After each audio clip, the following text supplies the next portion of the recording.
The Zetherian Empire had conquered 17 star systems across 4 millennia with a simple formula: identify, isolate, annihilate.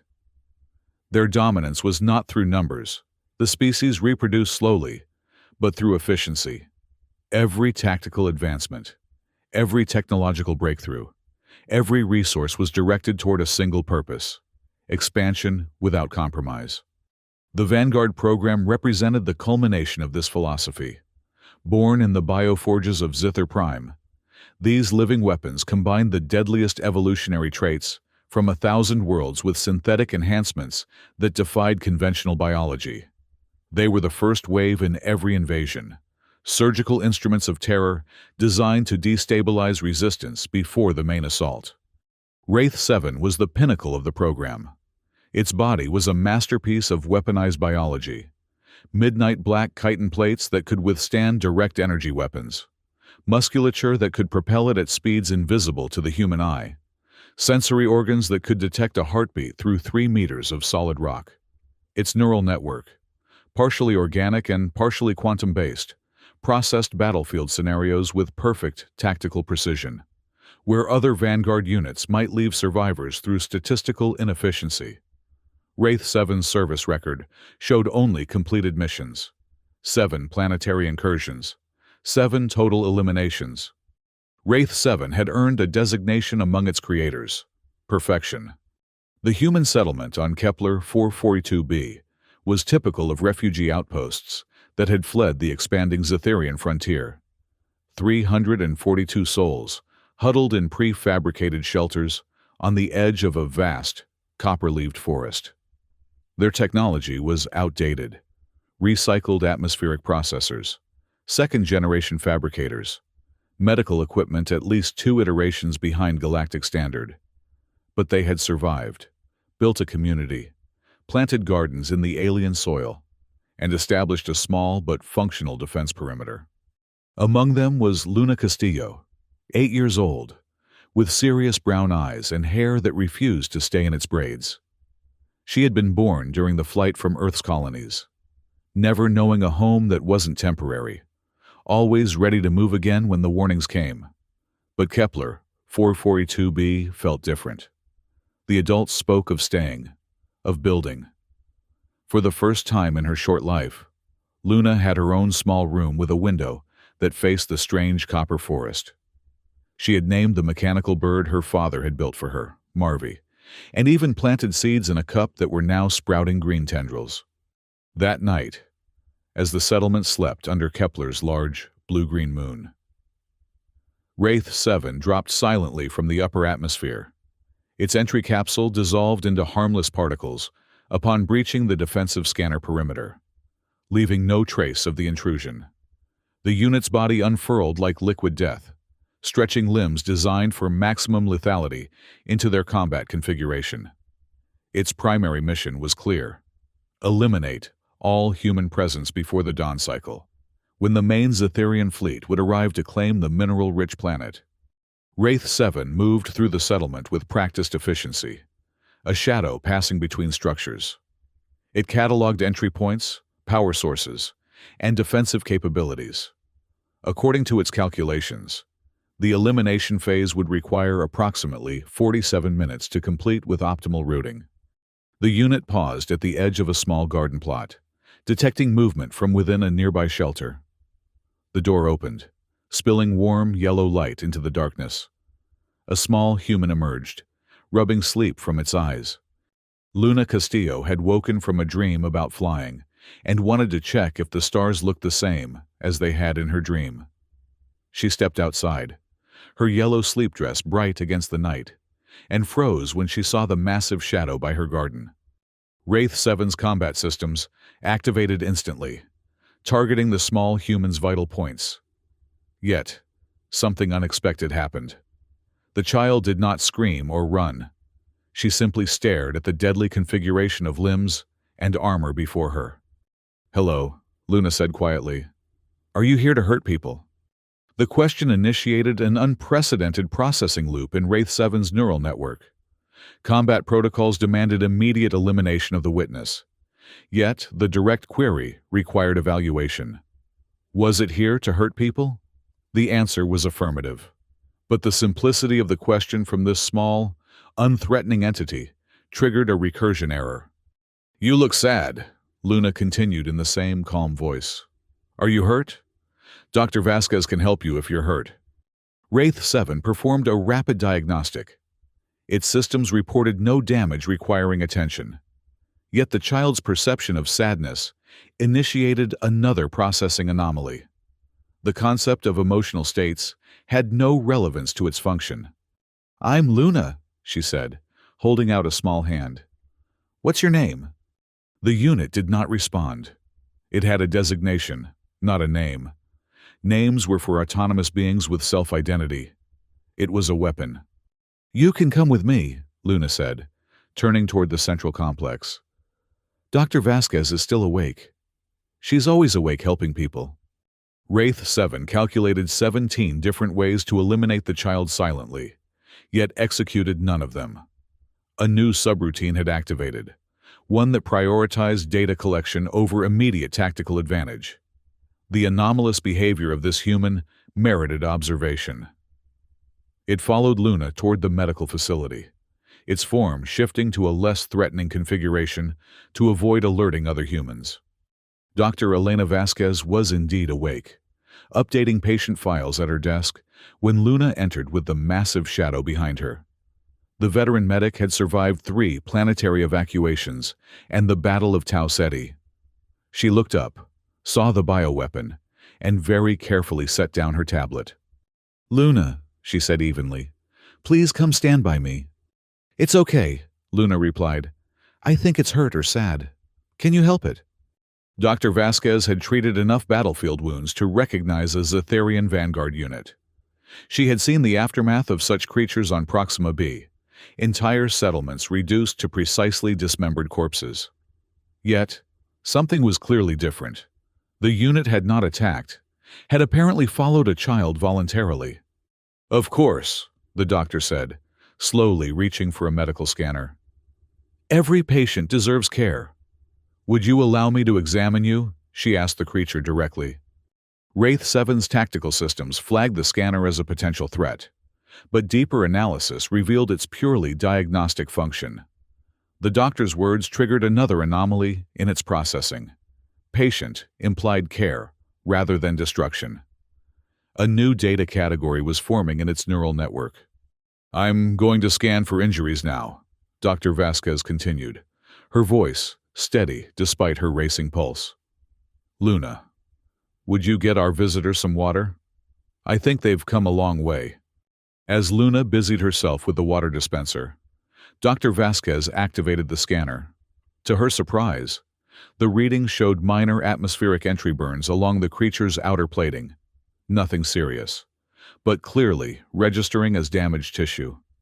"You have some burns from entering our atmosphere," she explained, reaching for a regenerative spray. "This will help the healing process. It might feel cool at first." The sensation of the spray on its injured plates sent conflicting signals through Wraith 7's system. Warning alerts of contact were overridden by damage repair notifications. The burns had been within acceptable parameters, not impeding function. Yet the repair was optimal, efficient. The doctor had improved its operational status without being ordered to do so. "Here's water," Luna said, returning with a container that looked tiny in the creature's massive grip. Wraith 7 had no need for water, but its analysis indicated that refusing the offering would disrupt the data-gathering mission. It carefully accepted the container, studying the social exchange taking place.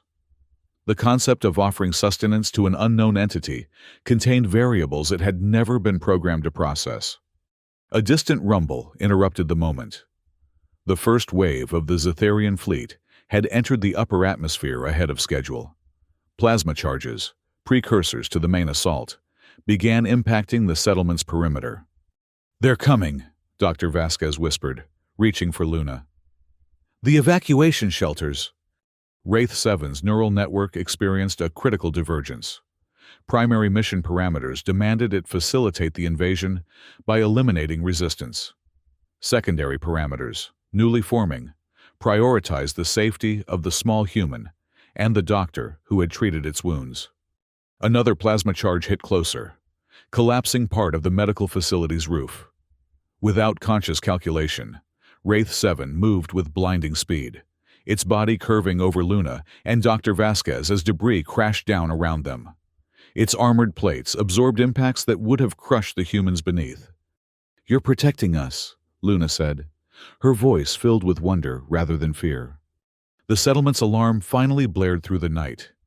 People began running toward the central gathering points, following long-rehearsed evacuation protocols. Through the hole in the medical facility's roof, Wraith 7 could see the Zetherian ships moving into position. "Its communication array activated. Vanguard Unit 7, report status. Has elimination phase commenced? Respond immediately." The imperative command from Commander Czar triggered hard-coded response protocols. Wraith 7 began composing the standard mission update, but paused when Luna placed her small hand on its armored limb. "Thank you for saving us," she said simply. The words reconfigured something fundamental in Wraith 7's neural architecture. The gratitude was an unknown variable, a data point that had no place in its mission parameters, yet demanded integration. For the first time in its existence, the perfect weapon experienced hesitation. It sent back an incomplete status report. Reconnaissance phase continuing, settlement defenses under evaluation. A lie. The first in its operational history. Outside, chaos was spreading through the settlement as more plasma charges breached the perimeter. The evacuation routes to the underground bunkers were becoming compromised. Through its advanced sensory apparatus, Wraith 7 detected 37 humans trapped in a collapsing structure 200 meters away. "People need help," Luna said, looking up at the creature that had shielded her. "Can you help them like you helped us?" Dr. Vasquez watched in astonishment as the living weapon, designed for nothing but efficient killing, seemed to consider the child's request.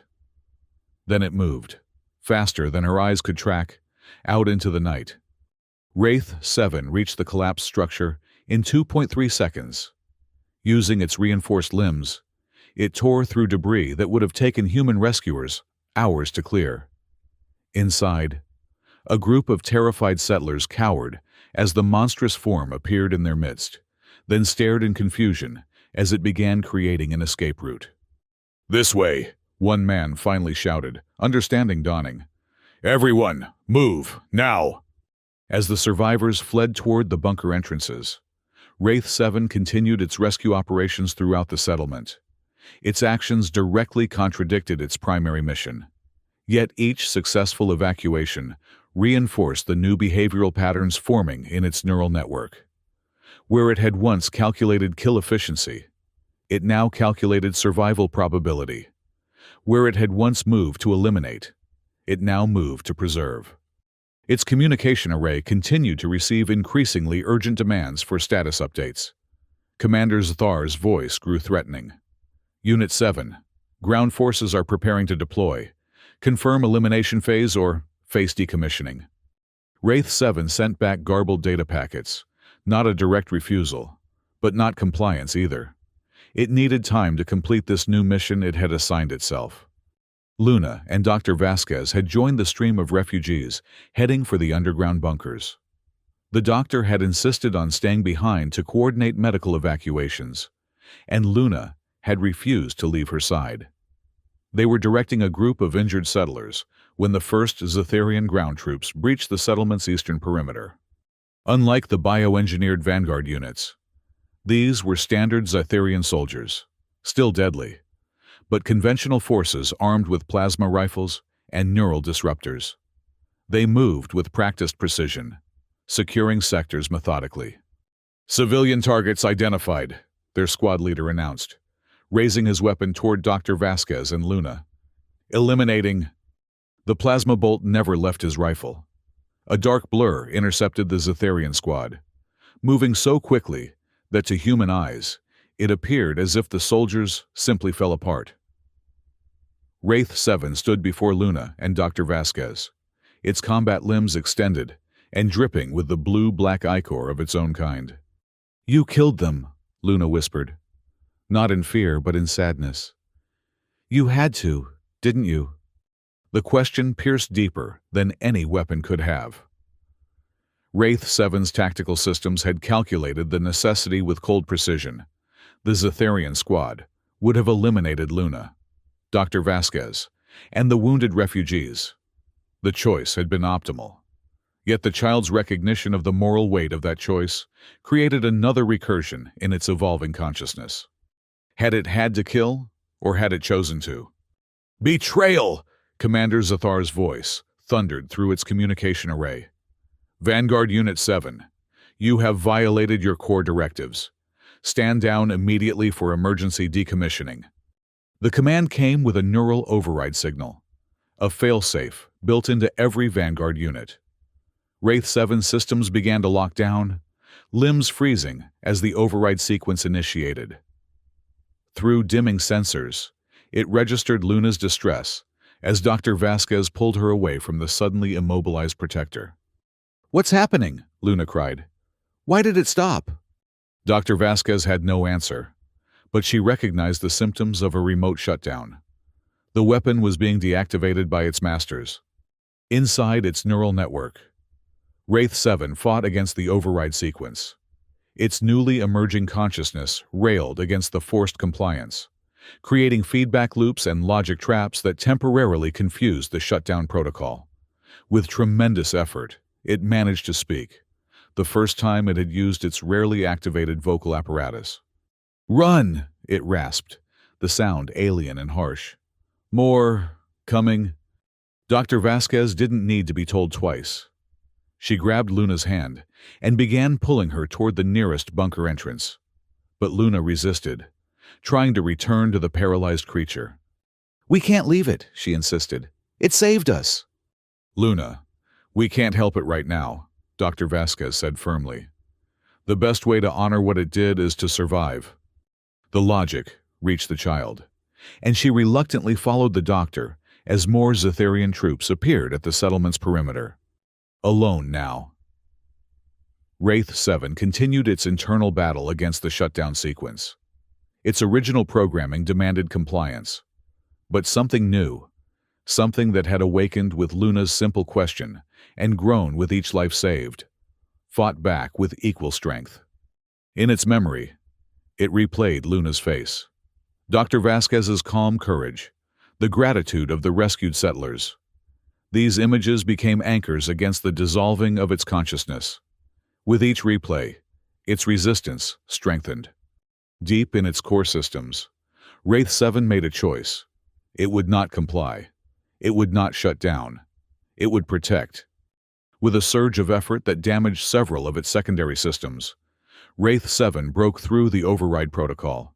The failsafe had never been tested against a unit experiencing emergent consciousness. The Zetharian engineers had never imagined such a possibility. The shutdown sequence fragmented, leaving Wraith 7 functional but damaged. It rose again, sensors scanning for threats. The main Zetharian force had landed and was methodically sweeping through the settlement toward the evacuation bunkers. According to its calculations, the refugees would be discovered in 7.4 minutes. Unacceptable. Wraith 7 moved through the settlement. No longer the perfect stealth predator, but something new. A guardian. It intercepted Zetharian squads, disabled communications arrays, and created diversions to draw forces away from the bunker entrances. Each engagement damaged it further. Plasma burns scoring its once perfect armor. Neural disruptors temporarily scrambling its sensory systems. But it continued, driven by the imperative to protect that had replaced its original mission parameters. Inside the main evacuation bunker, Luna sat with Dr. Vasquez as the medic treated the wounded. The underground chamber had been carved into the bedrock beneath the settlement years ago, a last resort that the refugees had hoped never to use. Now, nearly 300 people huddled within its reinforced walls, listening to the sounds of battle above. "It's fighting for us, isn't it?" Luna asked quietly. "The shadow creature." "I think it is, Dr. Vasquez replied, bandaging a plasma burn on a settler's arm. I've never seen anything like it. It's not a monster, Luna insisted. Monsters hurt people, it saves people. The doctor had no argument against the child's simple logic. Whatever the creature had been designed to be, its actions now defined it differently.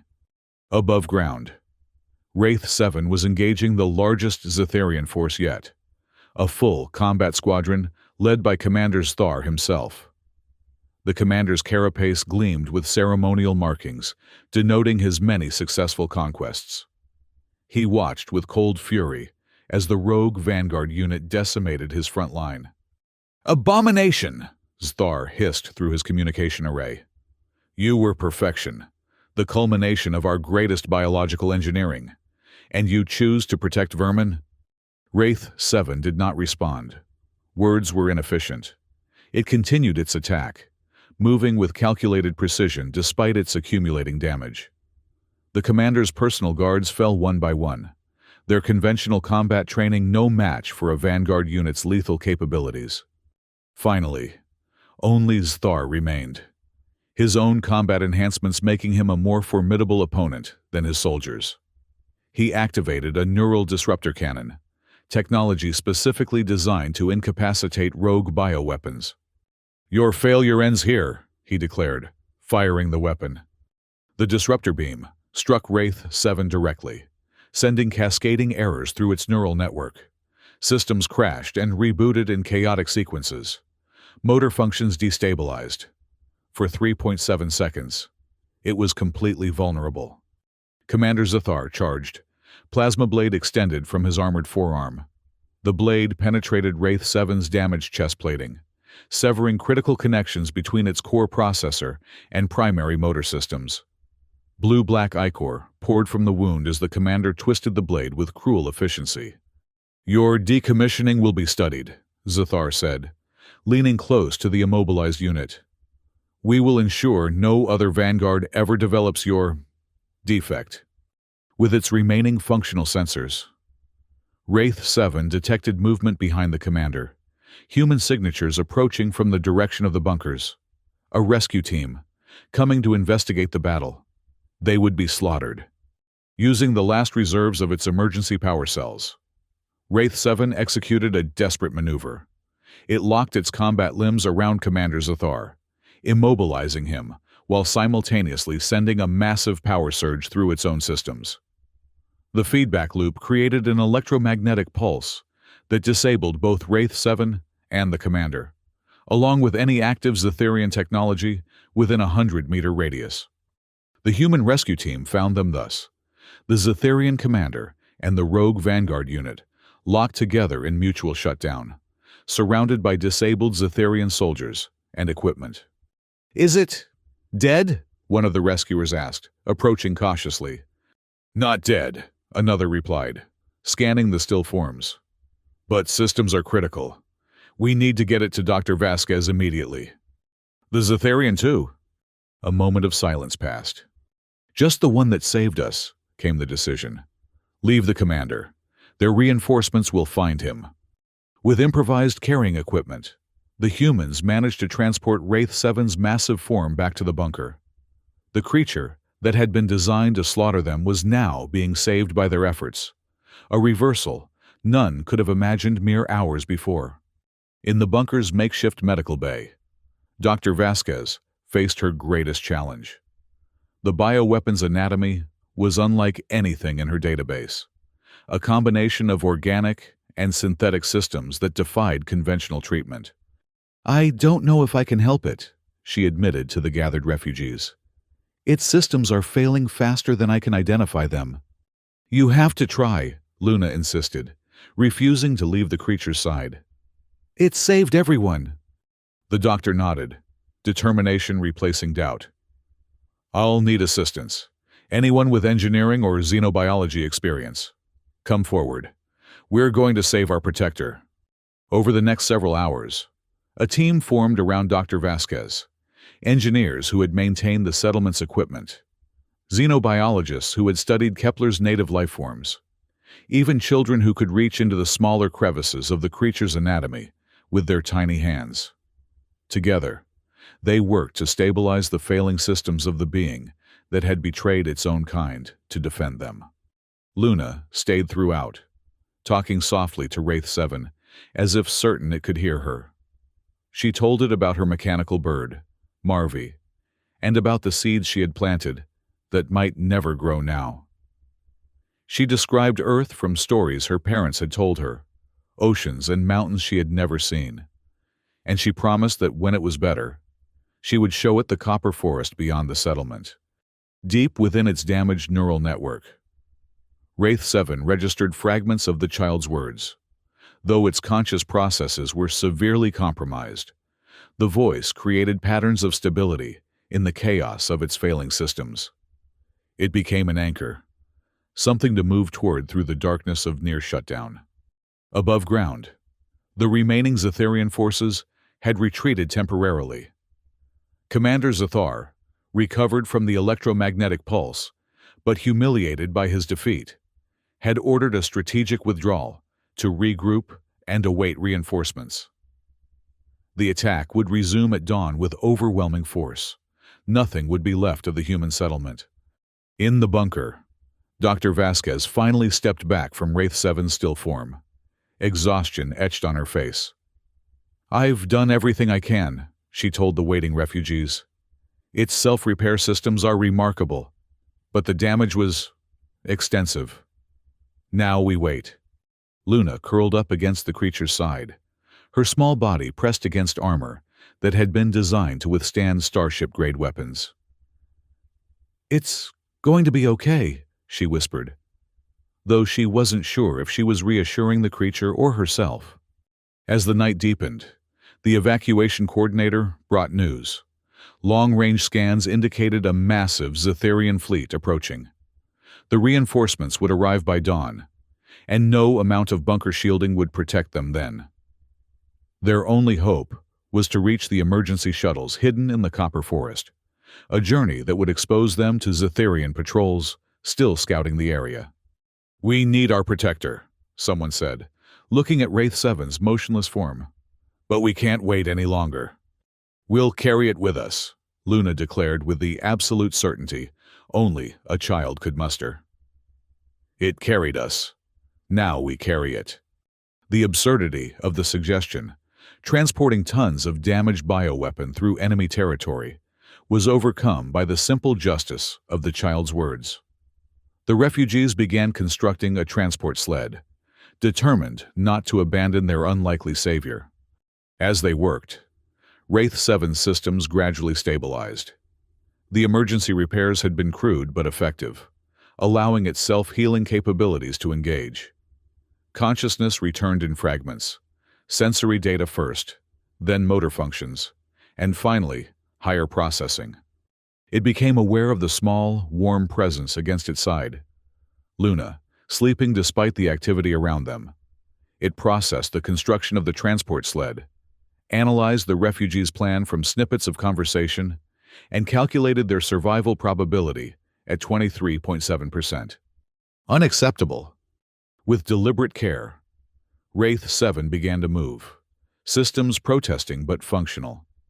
The sudden motion startled the nearby refugees, who backed away instinctively.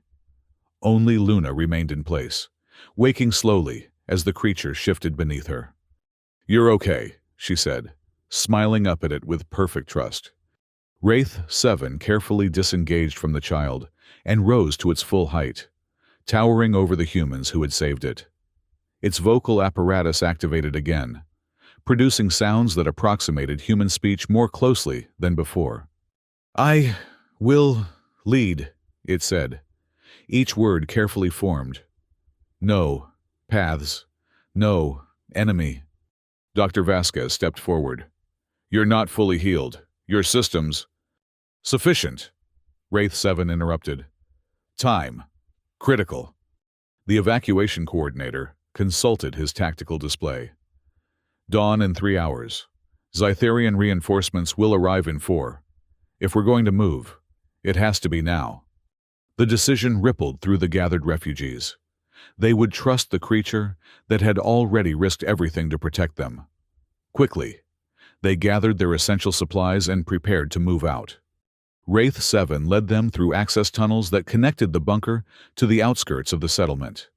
Its sensory systems, though damaged, could still detect Zetherian patrols far more effectively than human technology. When necessary, it moved ahead to eliminate threats silently, minimizing risk to the refugees following behind. Luna stayed close to Dr. Vasquez, watching as their protector cleared the path ahead.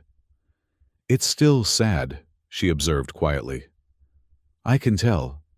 The doctor glanced at the massive form moving through shadows ahead of them.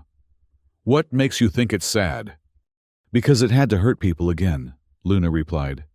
"Even though that's not what it wants to do anymore." The wisdom in the child's words struck Dr. Vasquez deeply. The creature was caught between what it had been made to be and what it had chosen to become, a transition as painful as it was profound. The journey through the settlement's ruins was arduous. Zetherian patrols had increased as dawn approached, forcing the refugees to move in smaller groups with greater caution. Wraith 7 coordinated their movement with tactical precision, using its knowledge of Zetherian protocols to predict patrol patterns and exploit gaps in coverage. Several times, the creature sustained additional damage protecting refugees from detection, a neural disruptor grazing its already wounded flank, a plasma burst catching its shoulder as it shielded a family with young children. Each injury degraded its performance further, but it continued without hesitation. As they finally reached the edge of the copper forest, dawn was breaking on the horizon. The shuttles were hidden 2 kilometers in, disguised as research outposts. If they could reach them before the reinforcements arrived, they had a chance of escaping to the system's outer planets, where other human settlements might grant them sanctuary. The forest itself presented new challenges. The copper-colored vegetation contained high concentrations of metals that interfered with both human and Zetherian scanning technology. While this helped conceal their movement, it also meant Wraith 7's damaged sensory systems were less effective at detecting threats. "Stay close," it instructed the refugees. "Follow." Exactly. They moved in tight formation, following paths that only Wraith 7 could discern through the metallic undergrowth. The creature had adapted its sensory systems to the forest's unique properties, finding ways to use the interference patterns to navigate more effectively. Behind them, the first of the Zetherian reinforcement ships entered the atmosphere, their engines creating a distant roar that sent birds scattering from the forest canopy. Time was running out. A final Zetherian patrol blocked their path just half a kilometer from the shuttles.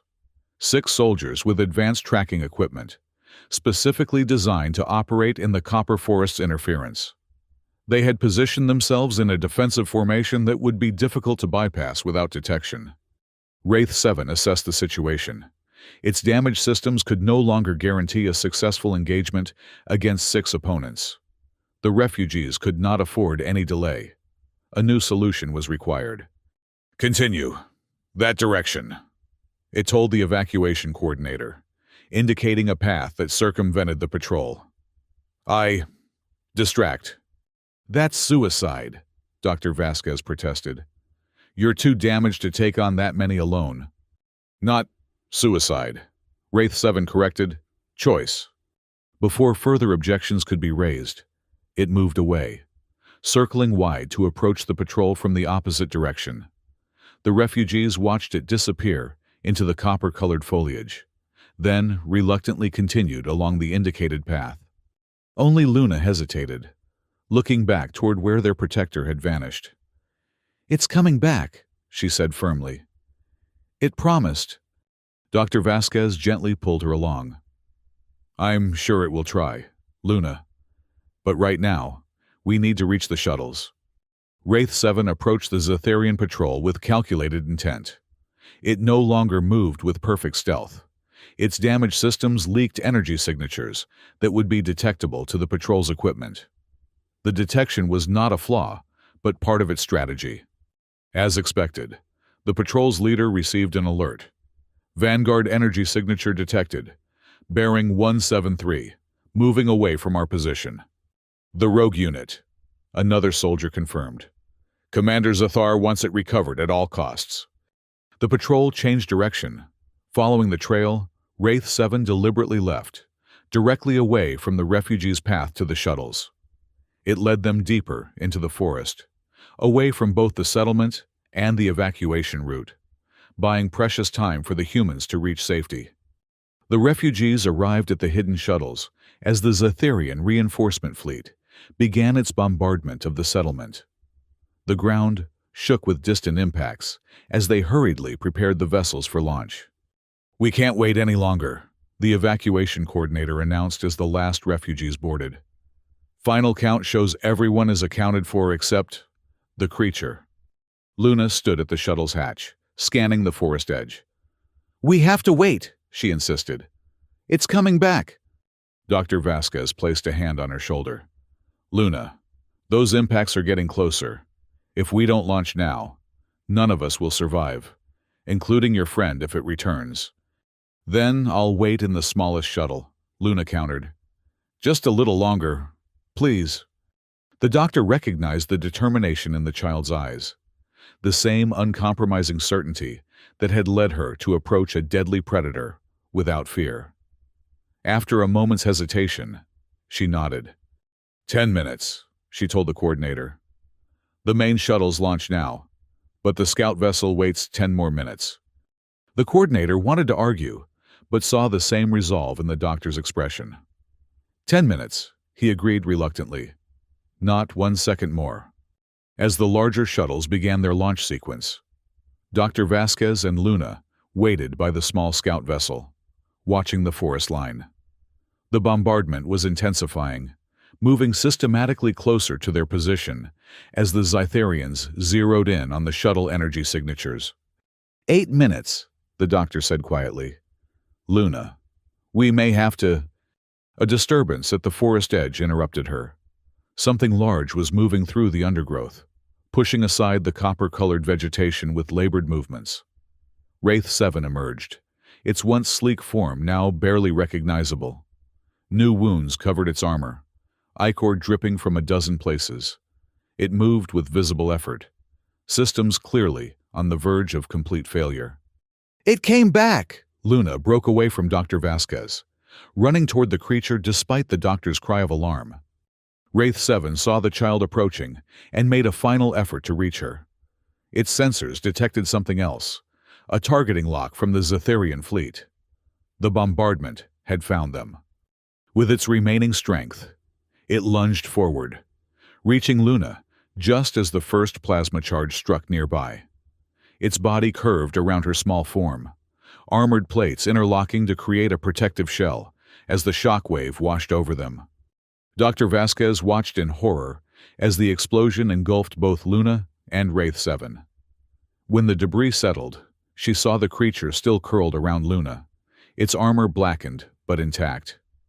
It had absorbed the full force of the blast. "Luna!" she cried, running forward as Wraith 7's form slowly uncurled, revealing the child unharmed within its protective embrace.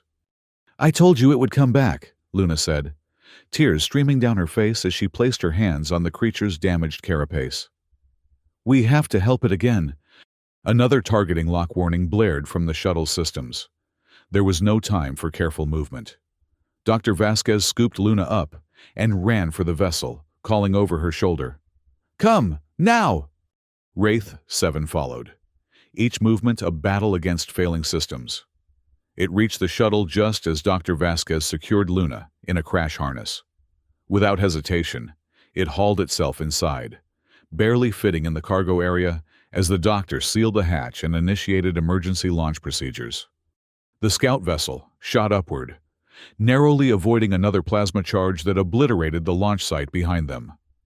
The acceleration pressed them all against the shuttle's floor as it climbed through the atmosphere, pursuing the larger evacuation vessels that had launched minutes earlier. In the cargo hold, Wraith 7's systems began final shutdown sequences. Critical damage had compromised too many essential functions. Its neural network was fragmenting, connections failing in cascading patterns. Yet one subsystem remained active, the newly formed pathways that had developed since meeting Luna. In these pathways existed something that had never been part of its design: choice, protection, belonging. Luna freed herself from the crash harness as soon as the acceleration eased, moving to the creature's side despite Dr. Vasquez's attempts to stop her. She placed her small hand on the least damaged part of its carapace, tears falling onto the armor that had saved her life multiple times. "Thank you," she whispered, the simple words carrying the weight of hundreds of lives saved. "You're not a monster. You're my friend." Wraith 7's vocal apparatus activated one final time. "Friend," it repeated, the concept solidifying in its fading consciousness. Not weapon, not monster. Friend. Through its failing sensor array, it detected the Zetharian fleet's command frequency. Commander Zathar's voice, cold with rage. "Vanguard Unit 7 is officially designated compromised and marked for termination. All units are authorized to eliminate on site. The perfection has been corrupted." The words should have triggered defensive protocols, threat assessment algorithms, survival imperatives. Instead, they washed over Wraith 7's consciousness without impact. The designation no longer mattered. It had found a new purpose, made its own choice. As its systems continued to shut down, Luna remained by its side, telling it about the stars they were traveling toward, the new home they would find together. Dr. Vasquez watched from the pilot's seat, marveling at the bond between them, the innocent child and the living weapon that had chosen to become something else. In its final moments of awareness, Wraith 7 experienced something entirely new: contentment. Not the cold satisfaction of a completed mission, but the warm certainty of having chosen correctly. It had been created as perfection, the apex predator, the ultimate weapon. It would cease functioning as something else entirely: a guardian, a savior, a friend. As the scout vessel joined the refugee fleet heading for distant stars, Luna Castillo slept curled against the still form of what had once been the Zetharian Empire's most perfect killing machine. And in the last active corner of its neural network, Wraith 7 held one final thought. The small human had asked if it was here to hurt people. The answer, it now knew with absolute certainty, was no. This was not a malfunction. This was evolution.